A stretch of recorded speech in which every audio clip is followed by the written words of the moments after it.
dalam kondisi sehat semua. Amin. Bapak Ibu, kita melanjutkan pada materi berikutnya. Kalau pada waktu lalu kita membahas terkait dengan prinsip-prinsip assessment. Saat ini kita membahas terkait dengan assessment diagnostik. Coba Bapak Ibu, sebelum kita membahas tentang assessment diagnostik, Bapak Ibu saya harapkan untuk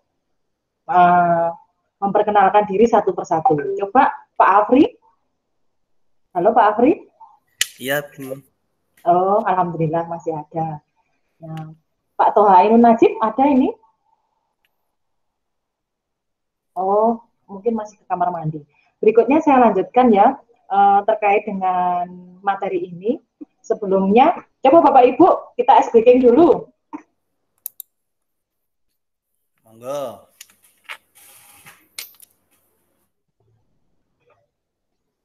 Perhatikan kata-kata saya. Joni, Joniu, Joni, Joniu, Joni, Joni. Ingat Bapak Ibu, perhatikan kata-kata saya. Joni, Joniu, Joni, Joniu, Joni, Joniu, Joni. Coba, mungkin Pak Afri bisa mengulangi? Ya, Bu. Joni, Joniu, Joni, Joniu, Joni, Joniu, Joni. Oh. Begitu, Bu. Oh, bukan Pak Afri. Coba, perhatikan kata-kata saya. Joni, Joniu, Joni, Joniu, Joni, Joniu, Joni, Joni. Joni, Joniu, Joni, Joniu, Joni. Oh, iya, memang ini memerlukan konsentrasi ya Pak Afri ya. Jadi saat ini kan saya tadi perhatikan kata-kata saya. Jadi diminta untuk memperhatikan kata-kata saya dari mengulangnya dari perhatikan kata-kata saya. Ya, itu maksudnya. Oke, kita lanjut aja ya Pak Afri ya. Nanti kalau kita SD. Ya, baru paham Bu ya. Oh iya. Maaf. Bapak Ibu, pada kesempatan kali ini saya akan mencoba untuk membuka slide apa yang akan kita pelajari. Kalau pertemuan berikutnya kita membahas tentang prinsip-prinsip assessment. Untuk saat ini kita akan membahas tentang assessment diagnostik. Bapak Ibu, tujuan saat ini, keluar nggak Bapak Ibu? Halo Pak Afri? Ya. Slide saya keluar ya? Ya, keluar di sini tampil, Pak. Oh, tampil, alhamdulillah.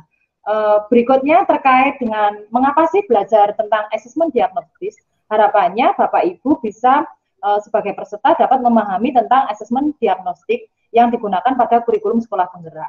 Terus yang berikutnya adalah merefleksikan pembelajaran yang didapat, setelah itu bisa merancang bagaimana sih asesmen diagnostik. Sebelum kita mempelajari itu, pertanyaan saya adalah apakah Bapak Ibu pernah melaksanakan asesmen ini? Halo? Mungkin pernah ya, tapi apa ya? Oh. Sebelum pembelajaran pernah ya Pak Afri ya? Iya, pernah, tapi tidak selalu mungkin ya Bu ya. Oh, tidak selalu, ya. Berikutnya adalah terkait dengan ini. Apa yang Bapak Ibu pelajari dari pengalaman membuat asesmen diagnostik? Mungkin tentang pengetahuan awal siswa sebelum ikut pembelajaran itu loh. Oh iya, terima kasih Pak Afri. Berarti sudah pernah melaksanakan tentang ini ya. Kaitannya berikutnya, Bapak Ibu rasakan dalam membuat tantangan apa? Ada nggak tantangan Bapak Ibu? Mungkin dirasa susah atau harus menyiapkan dan lain sebagainya. Terus apakah hal-hal ini perlu Bapak? Melakukan asesmen diagnostik ini menurut Bapak Ibu perlu enggak?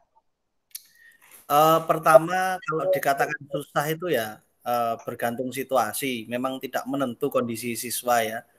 Mungkin pengetahuan awalnya kita harus bisa memahami. Menurut saya, oh siswa ini sebelumnya belum pernah mendapatkan materi ini, sudah pernah di kelas ini. Kita harus dalam tanda petik kita harus menjajaki dulu. Oh ya, ya. Terima kasih Pak Afri. Berarti paling tidak Bapak Ibu semuanya sudah pernah melaksanakan asesmen diagnostik.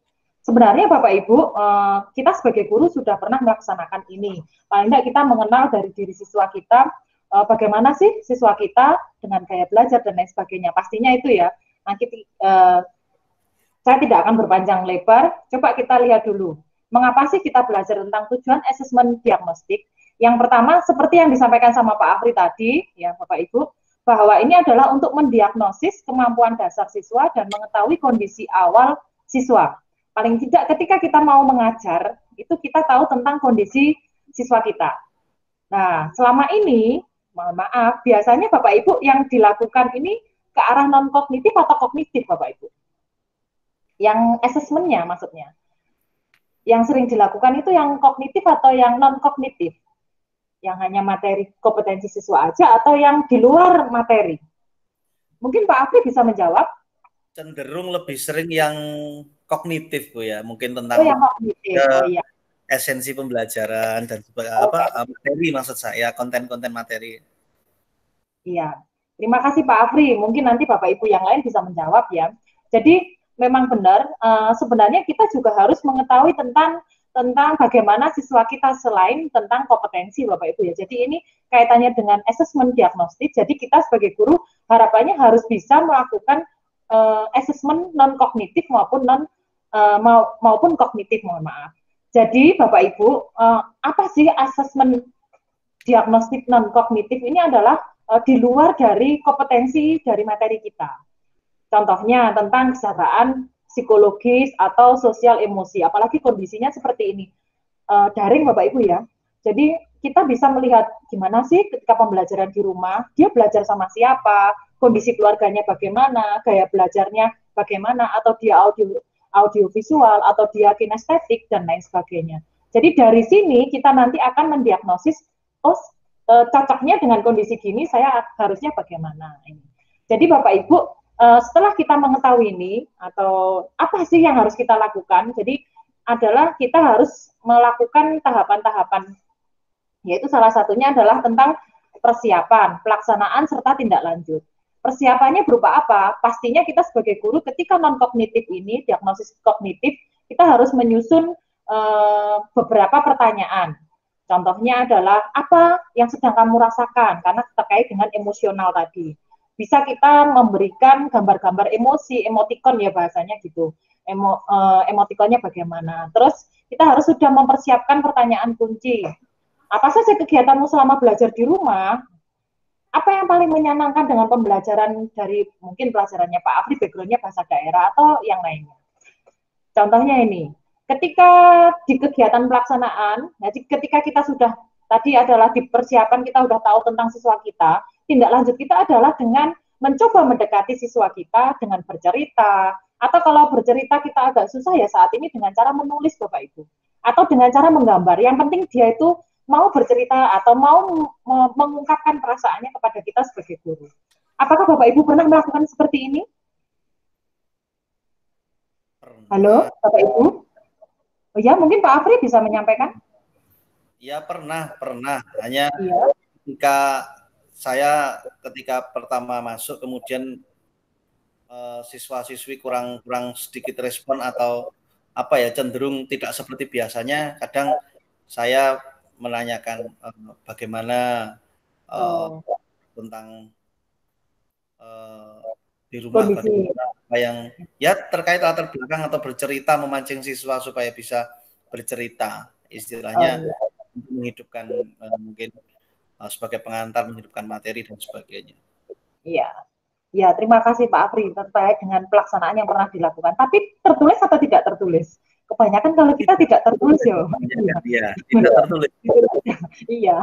Berikutnya Bapak Ibu, setelah kita melakukan pelaksanaan itu, tindak lanjut. Ini yang kadang kita itu tidak, mohon maaf sebelum ke tindak lanjut, strategi tanya jawab. Tadi sudah saya mencoba untuk bagaimana mendekati siswa, memberikan penguatan, dan lain sebagainya. Berikutnya adalah tindak lanjut kita bagaimana. Setelah kita tahu kondisi siswa kita, ternyata seperti ini loh, dan lain sebagainya. Kita sudah mengajak untuk berdiskusi dengan empat mata. Apa yang kita lanjutkan? Yang selanjutnya adalah paling nggak berkomunikasi dengan orang tua. Ini yang paling penting. Apakah kita pernah? Ya pernah lah pastinya ya. Cuman kadang tuh kita minim atau sangat terbatas di administrasinya ya Bapak Ibu ya.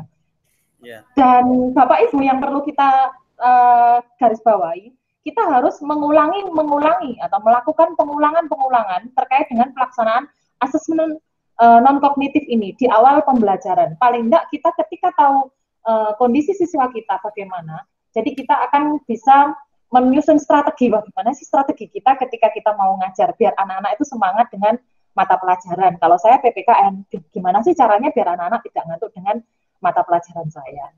Itu Bapak Ibu. Mungkin nanti akan Bapak Ibu kembangkan lagi di tugas kita, di tugas kelompok, nanti akan saya bagi ya Bapak Ibu. Berikutnya setelah diagnostik non-kognitif, ini ada kita harus terkait yang tadi disampaikan oleh Pak Afri, yaitu yang pernah dilakukan, yaitu asesmen diagnostik kognitif, atau terkait dengan kemampuan dasar siswa yang kaitannya dengan mata pelajaran.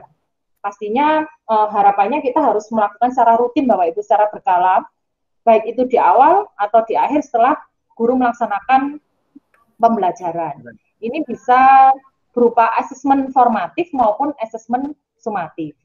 Pastinya Bapak Ibu sudah melaksanakan ini ya Bapak Ibu ya, asesmen formatif maupun sumatif Bapak Ibu ya. Nanti akan lebih jauh kita akan membahas tentang ini.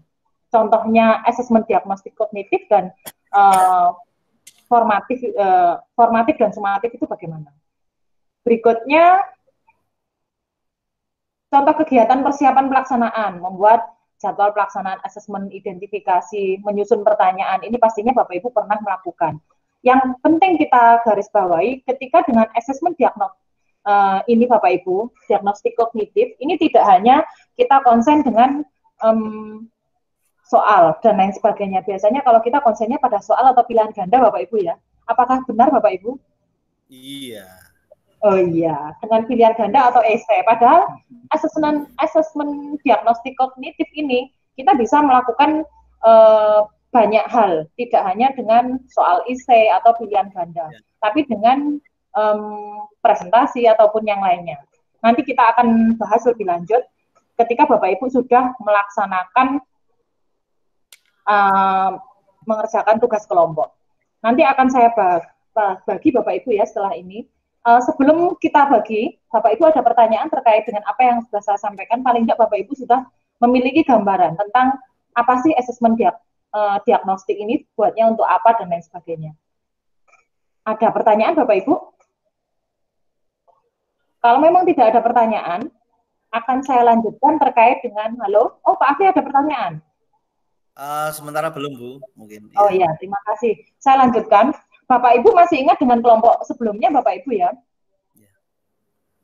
Masih ingat ya Pak Afri kelompok 1, Pak Ainun ada di kelompok, oh ya di kelompoknya Bu Siti ada di kelompok 2, dan ada 4 kelompok yang sudah saya bagi di pertemuan waktu lalu.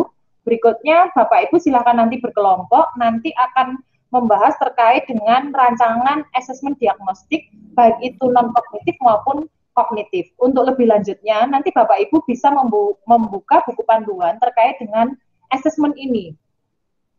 Jadi bagaimana sih menyusun asesmen non-kognitif maupun yang asesmen kognitif. Nanti harapannya Bapak Ibu bisa berdiskusi, berkolaborasi dengan teman, dan memaparkan hasil diskusinya, dan nanti akan saya berikan waktu. Begitu Bapak Ibu ya, langsung kita action aja ya Bapak Ibu, saya beri waktu beberapa, silakan nanti berdiskusi, dan berikutnya langsung menyampaikan presentasi. Silakan Bapak Ibu saya buatkan ruang untuk diskusi. Berikutnya Bapak Ibu silakan keluar dari ini dan melanjutkan dengan hasil presentasi. Ada pertanyaan Bapak Ibu? Sementara belum, cukup dulu Bu. Oh ya, saya akan hentikan sharing ini. Nanti Bapak Ibu bisa melanjutkan dengan diskusi masing-masing.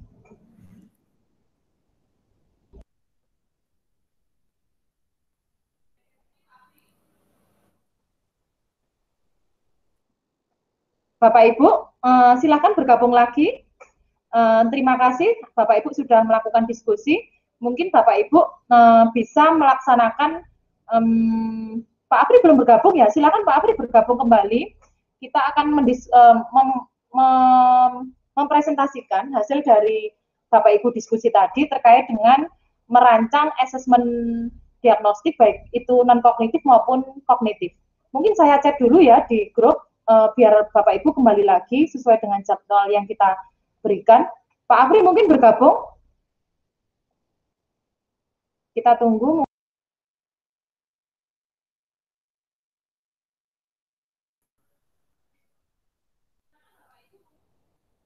Oh, mohon maaf, Bapak Ibu, silakan siapa dulu yang akan mempresentasikan hasil dari diskusinya. Mungkin kelompoknya Pak Afri dulu, monggo kalau sudah siap. Ya ini, ya semoga ini bisa lancar ya. Bismillah, siap ini.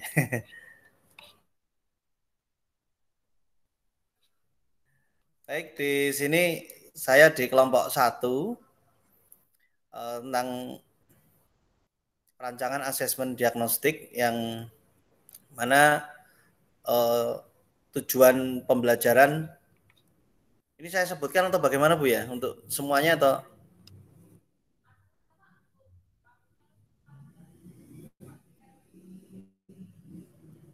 ya. Ini Oh, mohon maaf, bisa di-share Pak Afri? Oh ya, sebentar ini.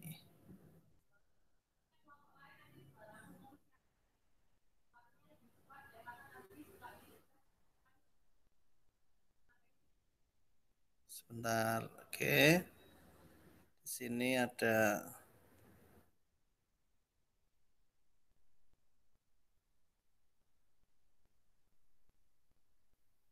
sebentar. Ya.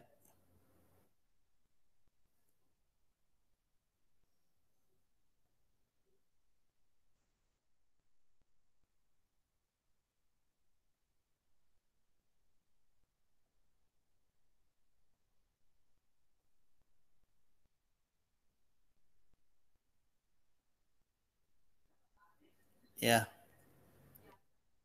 Ini sudah tampil belum Bu ya? Oh, sudah tampil. Ya. Baik. Maaf ini. Ya. Dari kelompok kami tentang rancangan asesmen diagnostik untuk peserta didik dapat menjelaskan untuk capaian pembelajarannya.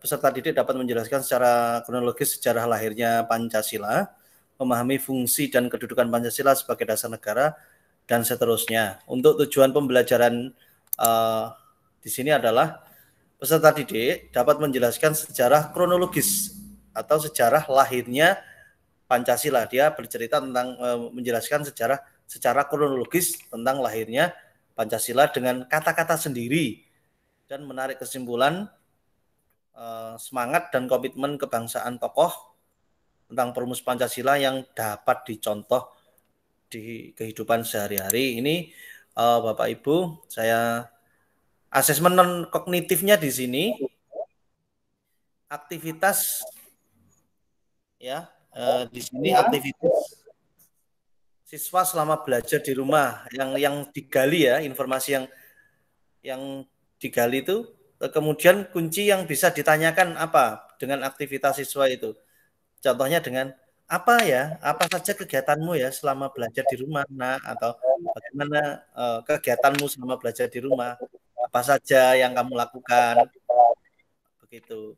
Mungkin tentang untuk pertanyaan berikutnya tentang apa hal yang paling menyenangkan dan tidak menyenangkan ketika kamu belajar di rumah. Nanti siswa bisa menjawab, ketika belajar di rumah diganggu adik atau yang tidak menyenangkan, yang menyenangkan mungkin ditemani ayah ibu atau bagaimana.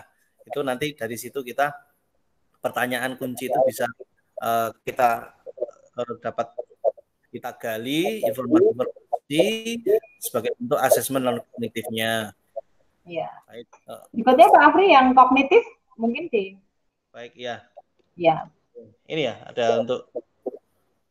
Bisa diperbesar dikit Pak Afri? Nah, yang ini kok. Ya. Kok habis ya, sebentar. Maaf, ini agak. Baik, ya seperti ini. Ya. Ini. Terbaca Pak Afri. Baik, untuk asesmen kognitifnya untuk awal dilakukan kan ketika di awal pembelajaran ini tentang mengidentifikasi materi yang akan diujikan ya.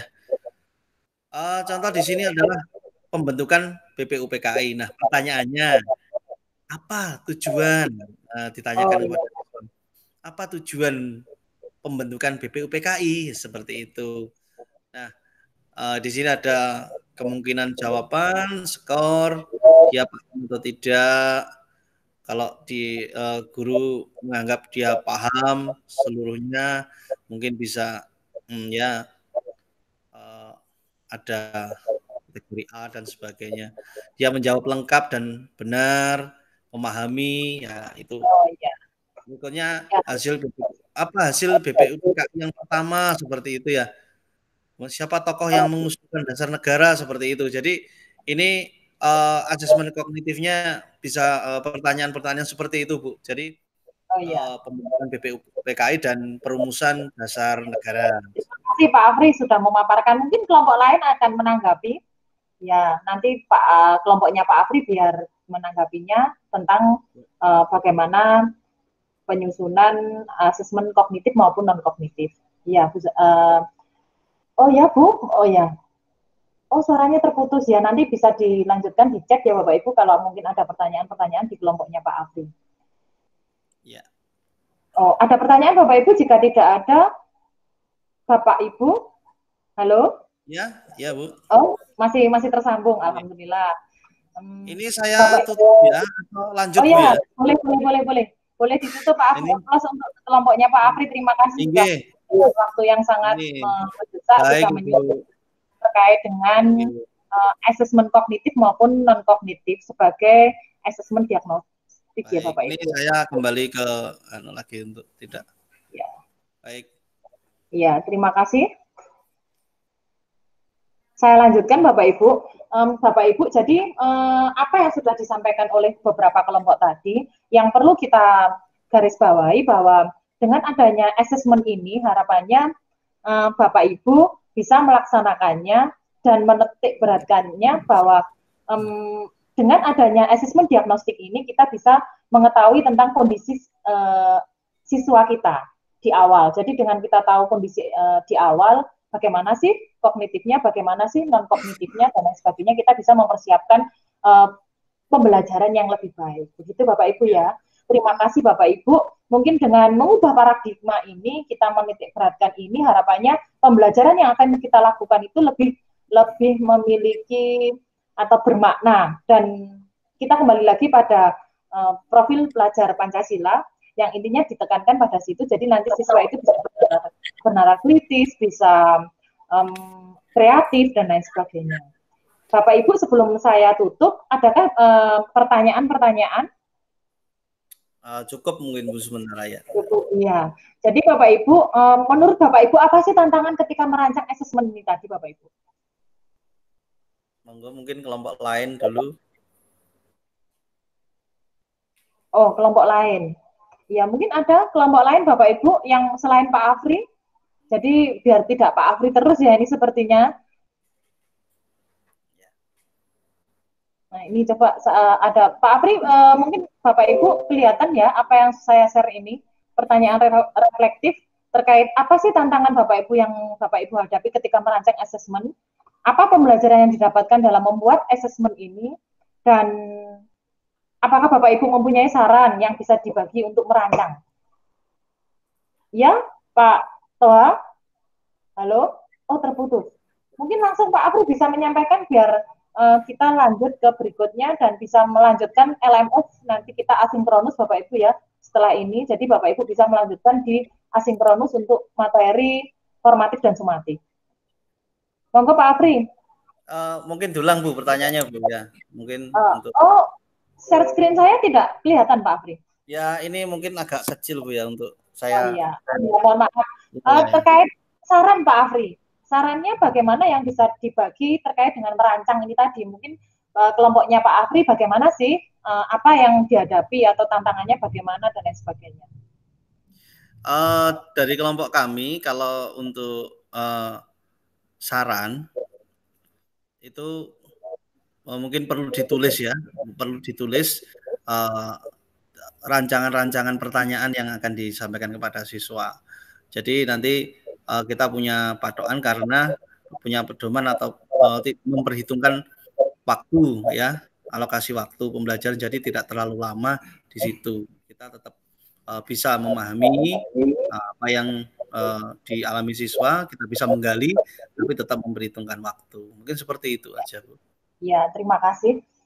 Pak Afri sudah mewakili dari beberapa kelompok terkait dengan refleksi kita kali ini, Bapak Ibu ya. Semoga dengan adanya kita belajar Bu Zahro, karena saya keseringan ngajar dengan anak-anak ya, manggilnya Bu Zahro, mohon maaf. Semoga apa yang kita dapatkan di sini, saya bukan menggurui Bapak Ibu, tapi kebetulan saya sudah menerima materi ini, kita di sini sharing, karena saya duluan menerima materi ini, saya hanya menyampaikan secara sharing, dan Bapak Ibu menemukannya sendiri, bagaimana sih asesmen diagnostik kognitif maupun non-kognitif yang bisa kita lakukan untuk mendiagnosis siswa kita di awal pembelajaran. Mungkin Bapak Ibu, begitu Bapak Ibu ya. Ada pertanyaan?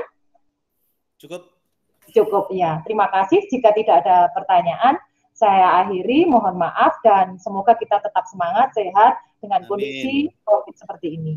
Terima kasih Bapak Ibu. Wassalamualaikum warahmatullahi wabarakatuh. Waalaikumsalam warahmatullahi wabarakatuh.